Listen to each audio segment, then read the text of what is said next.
दोस्तों नमस्कार। मैं बीएम मिश्र अनसुने किस्से में आज फिर हाजिर हूँ एक नई कहानी के साथ। दोस्तों इस मंगलवार मैं आपको सुनाने जा रहा हूँ कहानी मौत का धंधा।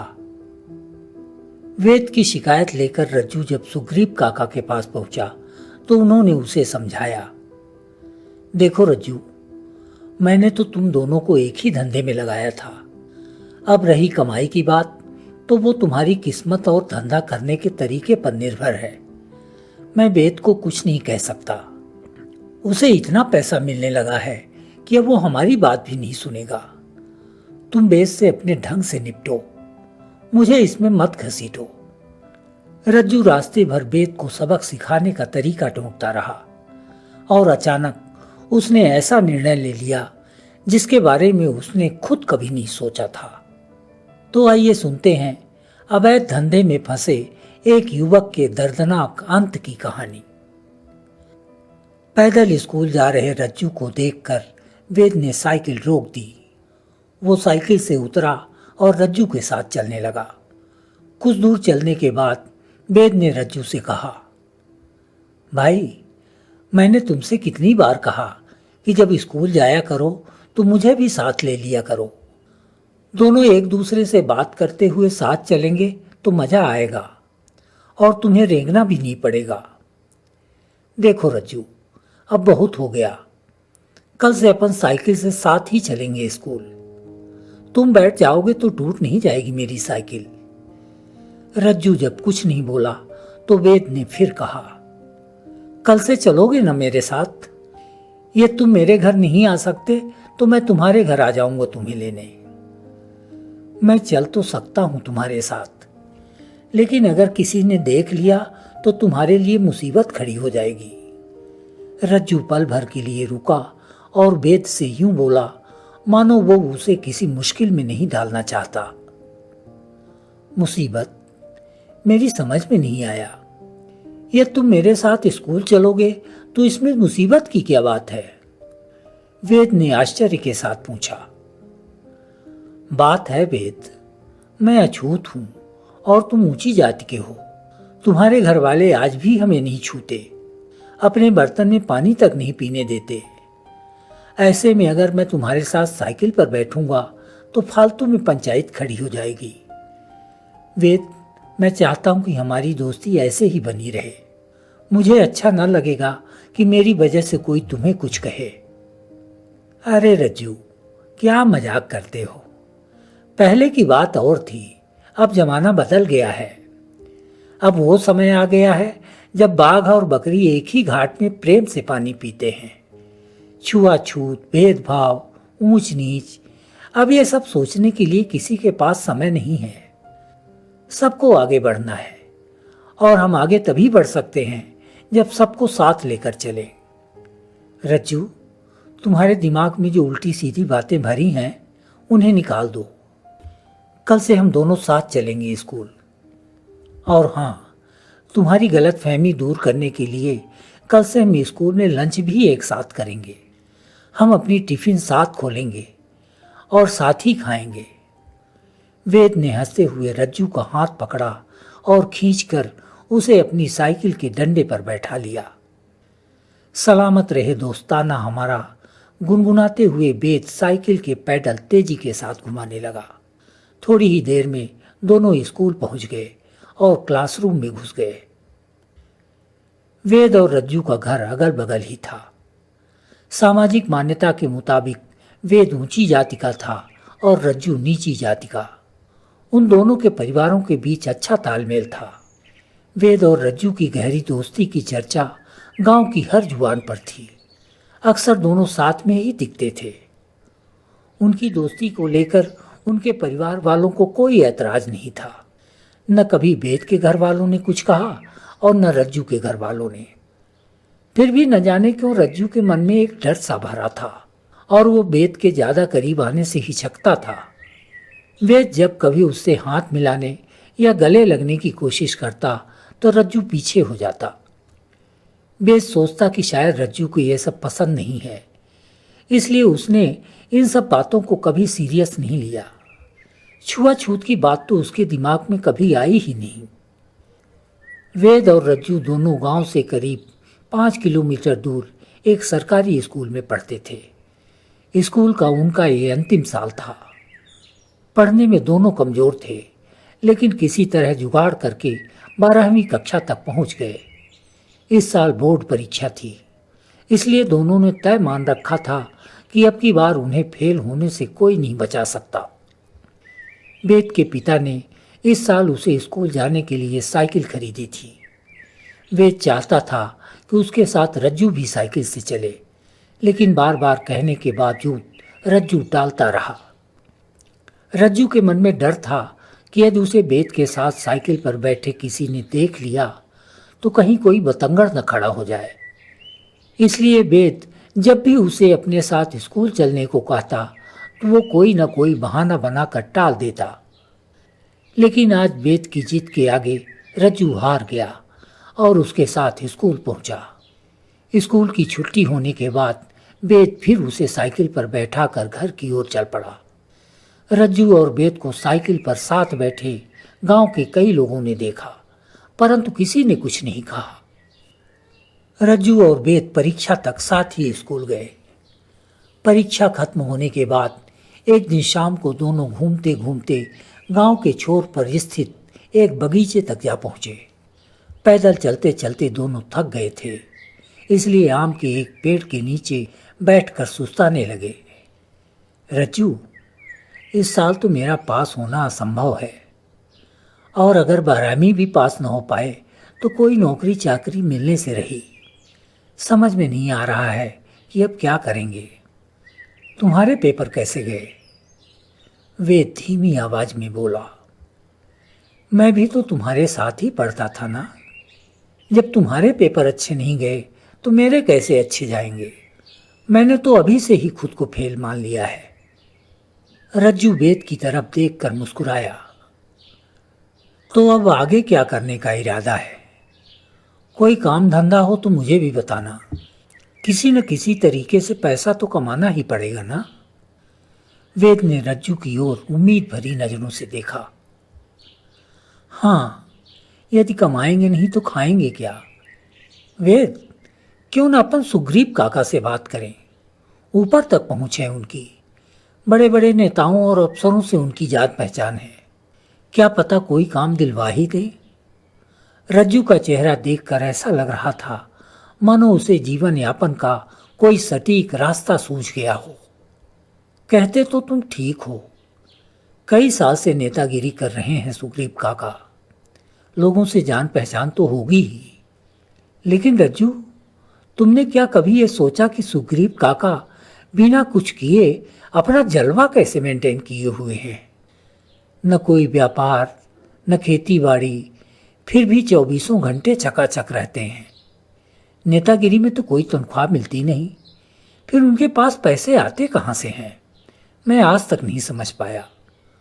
मुझे तो लगता है सुग्रीव काका कोई न कोई 1 2 का 4 वाला काम जरूर करते होंगे। सुग्रीव काका को लेकर वेद के मन में भरा संशय उसके चेहरे पर साफ दिख रहा था। क्या लेना देना हमें उनकी कमाई से? हमें तो बस कोई छोटा मोटा काम दिलवा दे तो हम समझेंगे कि अच्छी चलती है उनकी नेतागिरी।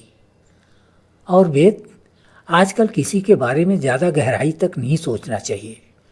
अपना काम निकल जाए, दुनिया गई भाड़ में। रज्जू और वेद हंसते हुए उठे और घर की ओर चल पड़े।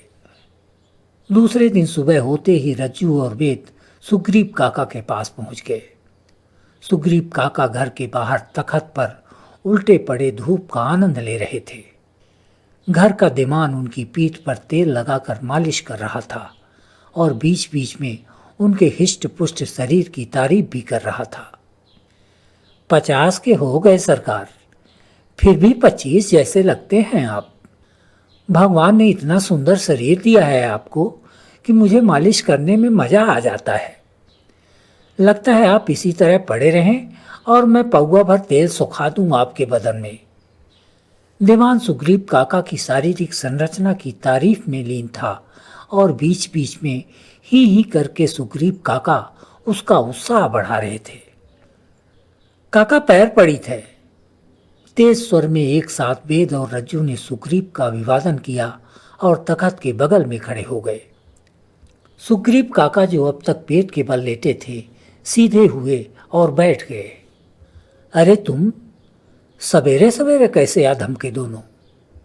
कोई बड़ी बात है क्या? गले में पीछे की ओर लटक रही मोटी सोने की चेन को छाती पर व्यवस्थित करते हुए काका बोले। हाँ काका, हम दोनों ने इस साल 12वीं की परीक्षा दी है। अब आगे पढ़ने का मूड नहीं है। सोच रहा हूँ कोई छोटा मोटा काम मिल जाए तो जिंदगी की गाड़ी चलती रहे। अब आप ही के भरोसे हैं।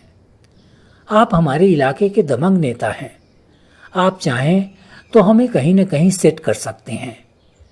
वेद ने सुग्रीव काका के सामने स्पष्ट रूप से अपनी बात रखी। हाँ, क्यों नहीं? काम की कमी थोड़ी है। जब चाहो तब शुरू कर दो।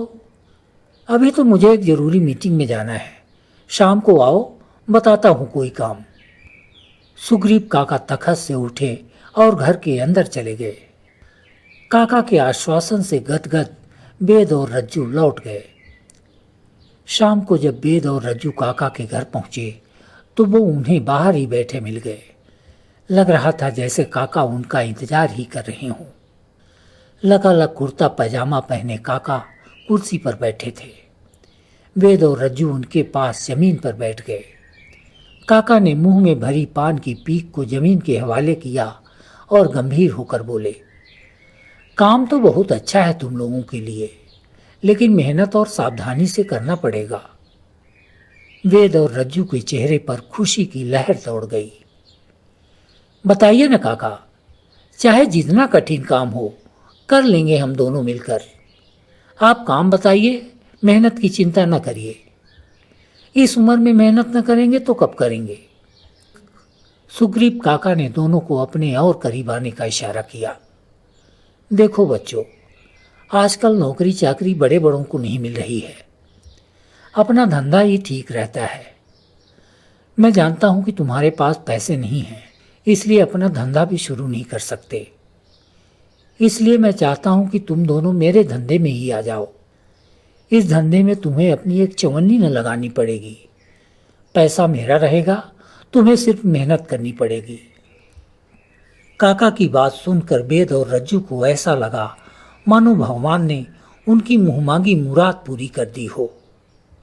काका, आप आदेश तो दीजिए, हम सब करने को तैयार हैं। वेद उचक कर बोला। ऐसा है तो मेरी बात ध्यान से सुनो। तुम अब बड़े हो गए हो, इसलिए हम हर बात साफ साफ बोलेंगे। काम ऐसा करना चाहिए जिसमें कमाई ठीक ठाक हो। धनिया जीरा बेचकर बड़ा आदमी नहीं बना जा सकता। मुझे देखो, भगवान का दिया सब कुछ है मेरे पास। घर में बैठकर सिर्फ दिमाग घुमाता हूँ और अपने आप पैसों की बौछार होती रहती है। काका रज्जू और वेद की ओर देखते हुए बोले, देखो, आज उसी चीज का व्यापार फायदेमंद है जिसका उपयोग सब करते हों।